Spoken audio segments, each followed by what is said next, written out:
Hello बच्चों, स्वागत है आप सभी का SVS स्मार्ट क्लासेज में। बेटा प्रीवियस वीडियो में हम लोगों ने एक्सरसाइज 1.2 का इंट्रोडक्शन पढ़ा था, तो उसमें हम लोगों ने नल सेट के बारे में पढ़ा था। नल सेट को ही वॉइड सेट कहते हैं, ठीक है।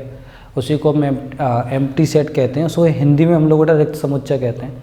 उसके बाद बेटा हमने सिंगलटन सेट पढ़ा था, जिसे एकल समुच्चय कहते हैं। इसमें एक एलिमेंट हो, नल सेट में कोई एलिमेंट नहीं होता। फाइनाइट सेट पढ़ा था, जिसमें नंबर ऑफ एलिमेंट काउंट किए जा सकते हैं, उसको हम क्या बोलते थे? फाइनाइट सेट बोलते थे। इनफाइनाइट सेट कौन सा सेट होता है? जिसमें number of element can not count, उनको आप काउंट नहीं कर सकते, उसको बेटा हम लोग क्या बोलते थे? इनफाइनाइट सेट, ठीक है। उसके बारे में बेटा हमने इक्वल सेट भी पढ़े थे कि दो सेट तभी इक्वल होंगे जिनका हर एक एलिमेंट एक जैसा होगा।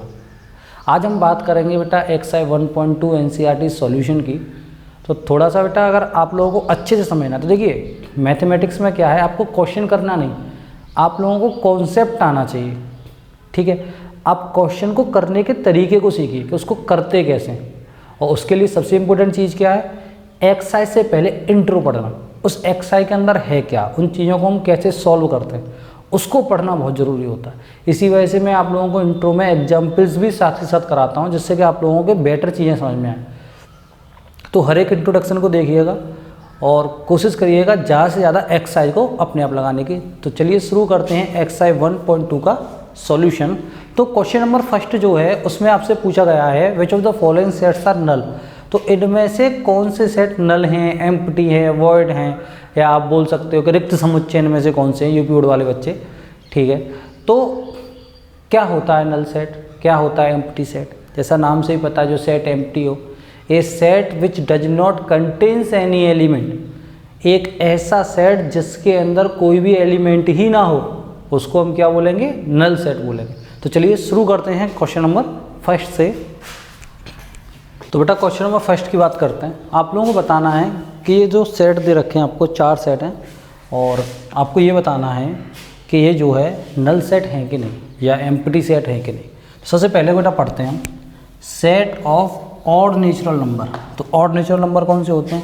ए number which is not exactly divisible by 2, जो 2 से एग्जैक्टली डिविजिबल ना हो। फिर एक और बात बोल दी, डिविजिबल बाई 2, जो 2 से डिविजिबल हो। तो बेटा क्या कभी ऑड नंबर 2 से डिविजिबल होगा? नहीं होगा, यानी कि उसके लिए कोई भी एलिमेंट होगा? नहीं होगा। तो ये बेटा एक कैसा सेट हो गया? It is a null set. और इसको आप एक्सप्लेन कैसे कर सकते हो? एक्सप्लेन करने के लिए हम लोग बेटा क्या लिखेंगे कि because there is no odd natural number which is divisible by 2, that's why this set does not contain any element, so it is a null set. हो गया एक्सप्लेन, ठीक है। दूसरे पे आते हैं, set of even prime number, एक ऐसा नंबर जो कैसा हो? इवन भी हो और क्या हो? प्राइम हो। तो सिंपली बात है बेटा 2 होता है कि नहीं होता, बताओ मुझे। 2 इवन भी है और प्राइम भी है, तो इसका मतलब क्या हो गया? It is not an empty set, ये एक एम्प्टी सेट नहीं है, ठीक है। कैसा सेट है ये सिंगलटन सेट है। इसके अंदर देखो एक ही तो एलिमेंट है, एकल समुच्चय भी है, तो ये एक एम्प्टी सेट नहीं है, क्योंकि इसके अंदर एक तो अवयव है या एक तो एलिमेंट है। नेक्स्ट पे आते हैं, x such that x is a natural number. अब देखो एक ऐसा नेचुरल नंबर, यहाँ से एक बात याद आई, अब से एक तोमर ने क्वेश्चन पूछा था, उन्हें कुछ प्रॉब्लम हो रही थी सेट बिल्डर फॉर्म में लिखने में। तो अब से एक बात का बेटा ध्यान रखो, सेट बिल्डर फॉर्म में आपको क्या करना है कि आप अपने लैंग्वेज को, या आप जो डेफिनेशन दे रहे हो एक्स से रिलेटेड, वाई से रिलेटेड, जो भी आपने लिखा हुआ है, उसको इस तरीके से देते हैं कि सामने जब उसको कोई भी रोस्टर फॉर्म में लिखे, कोई भी एक्स वाई जेड, तो सबका आंसर सेम आए।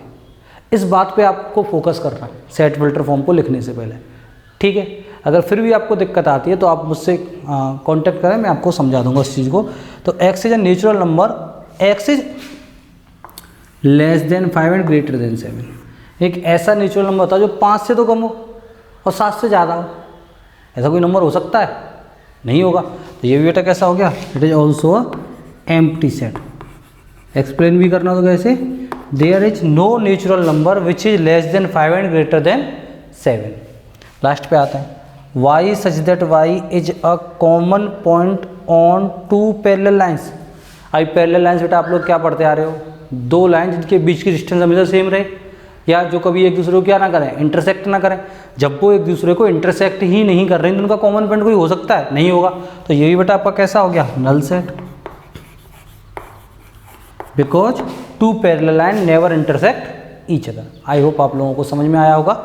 अभी चलते हैं बेटा अपने क्वेश्चन नंबर 2 पे, जिसमें आप लोगों से पूछा गया है कि सेट फाइनाइट है या इनफाइनाइट है। तो फाइनाइट सेट कौन से होते थे, एक ऐसा सेट जिसके अंदर के एलिमेंट्स काउंटेबल हों, जिनको हम काउंट कर सकें, वो कैसा सेट होता था, फाइनाइट।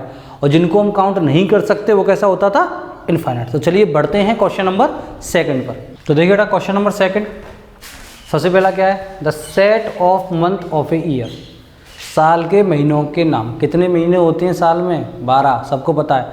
यानी कि जो सेट के एलिमेंट हैं वो काउंटेबल हैं, तो इस वजह से बेटा ये आपका सेट कैसा हो गया, फाइनाइट हो गया। ठीक है, अभी सेकंड पे आते हैं, 1 2 3 डॉट डॉट डॉट। अब ये किसको रिप्रेजेंट कर रहा है, थोड़ा सा दिमाग लगाओगे। देखो ये सब नेचुरल नंबर है ना, और 6th स्टैंडर्ड से पढ़ते आ रहे, there is no largest natural number, कोई नेचुरल नंबर लार्जेस्ट नहीं होता। ठीक है, यानी कि आप काउंट ही नहीं कर सकते नेचुरल नंबर को।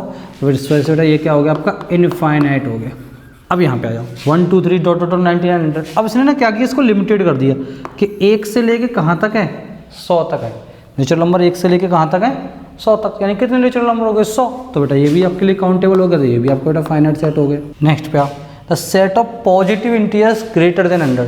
अब 100 से बड़े बेटा कितने पॉजिटिव इंटीजर्स हो सकते हैं, कोई काउंटिंग हो सकती है उनकी, नहीं हो सकती। तो ये बेटा कैसा हो गया आपका, इनफाइनाइट। बात करते हैं set of prime number less than 100। तो जो तुम्हें एक बात बताता हूँ, हमेशा ध्यान रखना कि प्राइम नंबर की डेफिनेशन आप लोग पढ़ते आ रहे हो। थोड़ा सा एक बात दिमाग और लगाओ, आपको एक बात बताता हूँ। बहुत सारे क्वेश्चंस चलते हैं बच्चों के दिमाग में कि -5 इज अ प्राइम नंबर और नॉट, है ना, -5 प्राइम नंबर है कि नहीं, -2 प्राइम नंबर है कि नहीं, -3 प्राइम नंबर है कि नहीं। तो उसका कन्फ्यूजन मैं दूर कर देता हूँ। प्राइम नंबर में एक बात याद रखो, ए नंबर विच इज, सिंपली बता रहा हूँ, ग्रेटर देन 1। सबसे पहली बात तो उसके लिए सबसे पहली कंडीशन तो ये होनी चाहिए, नंबर 1 से बड़ा होना चाहिए भाई, है ना। आपको अपने क्वेश्चन का आंसर अपने आप मिल जाएगा। A number which is greater than 1 and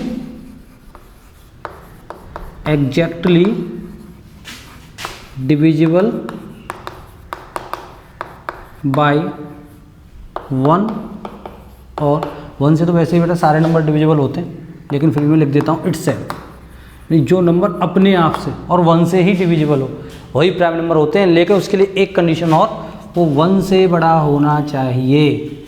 ये कंडीशन हमेशा अपने दिमाग में रखना। चलिए तो देखते हैं, the set of prime number less than 99, 99 से कम। तो हम लिख भी सकते हैं 99 से कम जितने भी प्राइम नंबर होंगे, तो उनका सेट बेटा कैसा हो गया, फाइनाइट हो गया, है ना। ये आपके लिए बेटा एक्स्ट्रा नॉलेज थी, आपके काम आएगी कभी भी फ्यूचर में। तो चलिए बेटा बढ़ते हैं क्वेश्चन नंबर 3 की तरफ। क्वेश्चन नंबर 3 में भी आपको इनफाइनाइट और फाइनाइट सेट की ही बात करनी है। सबसे पहले वाले पे आते हैं, the set of lines which are parallel to X axis. तो थोड़ा सा देखो मैं एक्सप्लेन करता हूँ,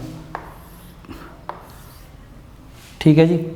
ये आपका बेटा एक्स एक्सिस हो गया, ये आपका वाई एक्सिस हो गया, ठीक है जी। अब उसने क्या बोला कि लाइन का सेट जो एक्स एक्सिस से पैरेलल हो। अब देखो बेटा कितनी लाइन हो सकती है, खींचते जाओ खींचते जाओ खींचते जाओ खींचते जाओ खींचते जाओ खींचते जाओ, कितनी लाइंस खींच सकते हो, कोई काउंटिंग है इनकी, नहीं है भाई। ये सारी लाइंस आपकी एक्स एक्सिस के पैरेलल ही तो हैं कि नहीं। तो ऐसी बहुत सारी लाइंस हो सकती हैं जो हम एक्स एक्सिस के पैरेलल खींच सकते हैं। इस वजह से ये वाला जो बेटा सेट होगा आपका कैसा होगा, ये आपका इनफाइनाइट सेट है।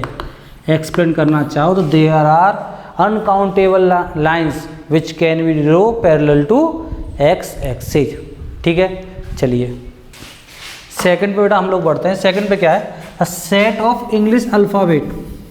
कितने होते हैं, पढ़ते आ रहे ना बचपन से, कितने होते हैं, 26 फिक्स्ड हैं, काउंट कर सकते हो। तो ये कैसा सेट हो गया, फाइनाइट। काउंट कर सकते हो, नहीं कर सकते, सिर्फ इतना सोचो।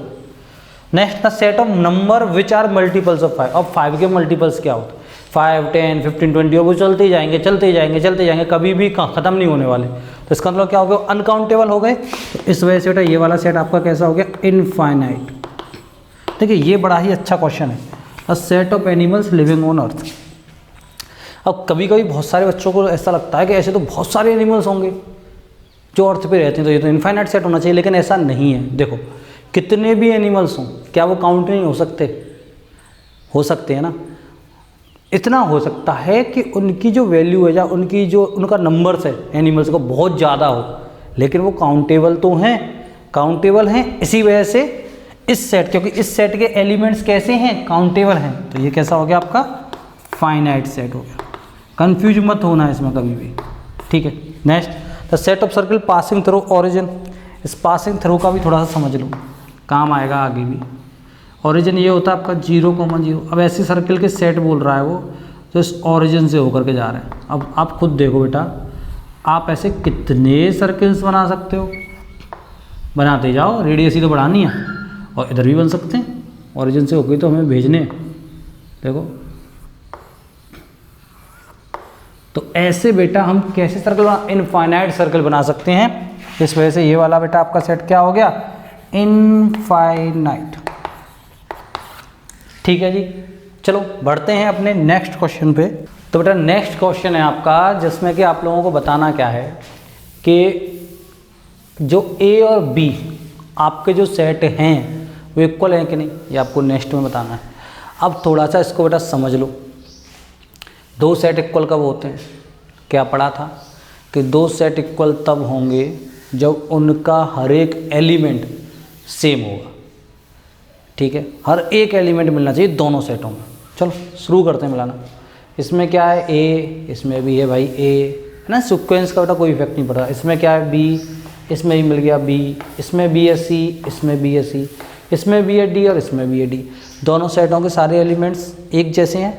ऐसा तो कोई नहीं है कि ए में हो और बी में ना हो, ऐसा भी कोई नहीं है। तो हम कह सकते हैं कि जो सेट ए है वो किसके इक्वल है? सेट बी के। Each and every elements of set A is same as the each of every element of set B, that's why set A is equal to set B. Next पे आते हैं। देखो 4 है जी, 8 बिल्कुल है जी, 12 इसमें है, इसमें नहीं है भाई। तो कैसे लिखेंगे समझना। हियर 12 बिलोंग्स टू ए, है ना, और फिर 12 does not belongs to what? B. यानी 12 ए में तो है लेकिन 12 किस में नहीं है? बी में। So set A not is equal to B. Simple बात समझ में आ गई होगी। यानी कि सेट के जो एलिमेंट है वो मिलने चाहिए, सेम टू सेम होने ही चाहिए। चलिए नेक्स्ट पे आता है। 2, 4, 6, 8, 10 और यहाँ पे क्या? x is an even positive integer less than 10। तो इसको थोड़ा रोस्टर फॉर्म में चेंज करो। कैसा लेना है? इवन पॉजिटिव इंटीजर चाहिए और 10 से छोटा हो। तो क्या होंगे? 2, 4, 6, 8 और 10 है कि नहीं? मिलाओ जरा, सारे एलिमेंट सेम टू सेम है, इस वजह से ए इक्वल टू किसके हो गया? बी के। इस पे आ जाओ, मल्टीपल ऑफ 10 है। अब ये बताओ क्या 50 10 का बेटा मल्टीपल है? या 25 10 का मल्टीपल्स है? नहीं है ना। 10 के मल्टीपल्स क्या होंगे? 10, 20, 30, 40, 50, 60, 70, 80 होंगे कि नहीं होंगे? तो इसका मतलब क्या है कि हम कह सकते हैं कि 15 does not belongs to A but 15 belongs to what? B. So set A not is equal to B. सही है कि नहीं भाई? 15 बी में तो है लेकिन 15 ए में नहीं आएगा, इस वजह से ये सेट इक्वल नहीं है। चलिए बेटा क्वेश्चन नंबर 5 में भी आपको वही बताना है कि सेट ए और सेट बी इक्वल हैं कि नहीं, है ना। तो हमें प्रॉपर्टी सारी पता पड़ेगी। ए हमें रोस्टर फॉर्म में दे रखा है, इसमें हमें दे रखा है कि x is a solution of x square plus 5x plus 6। हमें इसका सॉल्यूशन निकालना पड़ेगा, तभी तो इसको हम रोस्टर फॉर्म में लिखेंगे। चलिए तो करते हैं। 10th क्लास में बेटा पढ़ के आए होंगे बेटा क्वाड्रेटिक इक्वेशन। तो चलिए फैक्टर कर लो। तो क्या होगा? X square plus 3x plus 2x plus 6 equal to 0। x plus 3 plus 2x plus 3 equal to 0। Then x plus 3 x plus 2 equal to 0। चलो करते हैं। x इक्वल टू क्या आया? -3। मैंने डायरेक्ट लिख दिया बेटा, है ना। x equal to -2। यानी कि अगर हम सेट b को बनाएं तो b इक्वल टू क्या हो गया? -3, -2। ठीक है। और ए इक्वल टू क्या हो गया 2,3, खुद देख लो इक्वल है कि नहीं, क्या एलिमेंट सेम टू सेम है, बिल्कुल जुड़वा नहीं है ना, तो लिख भी सकते हो। अगर एक्सप्लेन करना चाहो मैथमेटिकली कि 2 belongs to A but 2 does not belongs to B, so set A not equal to set B, simple सी बात। ठीक है, नेक्स्ट पे चलते हैं। देखिए बेटा क्वेश्चन 5th का सेकंड पार्ट है आप लोगों का। ठीक है, तो 5th के सेकंड पार्ट की अगर हम लोग बात करें तो मैं थोड़ी सी हिंट दूंगा, है ना, वैसे तो हो ही जाएगा। आपको क्या करना है, रोस्टर फॉर्म में लेकर के आइए, इन एलिमेंट्स को लिखिए। क्या है इसमें, F O L and W, repeat नहीं करते, मैंने आपको बताया था, है ना, there is no need to repeat the element in roster form. Next बेटा क्या है आपका, बी इक्वल टू आपका आ गया डब्ल्यू ओ एल एफ। आप खुद देखो बेटा सेट इक्वल है क्या। ठीक है, आपका काम है देखना, वैसे दिख गया होगा आपको क्वेश्चन करते ही। क्वेश्चन नंबर बेटा 6 में भी आप लोगों को यही बताना है कि आपको जो सेट दे रखे हैं वो इक्वल हैं कि नहीं है। तो ये आप लोगों के लिए बेटा आप खुद करिएगा, आप वहाँ से सेट ढूंढिए और फिर इसको देखिए कि उनके एलिमेंट एज हैं कि नहीं, सेम हैं कि नहीं, और हैं तो इक्वल हैं, नहीं है तो इक्वल नहीं है। तो क्वेश्चन नंबर 6 बेटा आप लोगों के लिए आप लोग प्रैक्टिस करिए, अगर आप पे नहीं होता तो आप लोग बताइएगा, उसको हम करने की कोशिश करेंगे। Thank you.